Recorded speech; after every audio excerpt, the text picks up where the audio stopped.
আমাদের পিছে রোটার চালানো হয়ে গেছে। এই শুধুমাত্র রোটারটা আমরা পাচ্ছিলাম না, এতদিন আমাদের পিচটা আটকে পড়েছিল। আর আমাদের লালটুতে এতদিন আসেনি বলে কাজটা আটকে ছিল মনে হচ্ছে। লালটুতে এখন চলে এসছে, জেগে গেছে। তো খেলা আমরা খুব তাড়াতাড়ি চালু করব। কাজ মোটামুটি হয়ে গেছে। এখানে আমাদের সোনালি, ইমরান, কত সুন্দর হয়ে গেল। এই আমাদের দাদা করে দিল রোটারের কাজটা। এই যে এটা আমাদের পিচ, এই যে আমাদের মাঠ।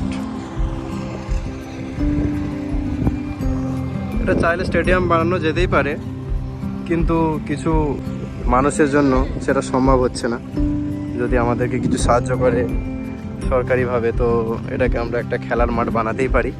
কিন্তু এখানকার মানুষদের আর খেলাধুলার প্রতি সেই ভালোবাসা নেই হয়তো, সেই জন্য আজ এটা এরকম পড়ে আছে। তবু কিছু কিছু মানুষের মনে এখনও খেলাধুলার ভালোবাসা জেগে আছে বলে এখনও এই কাজ চলছে। আমরা যতদিন বেঁচে থাকবো খেলাধুলা হবে, এভাবে পিচ হতে থাকবে, খেলাধুলা হতে থাকবে, কেউ আমাদের আটকাতে পারবে না।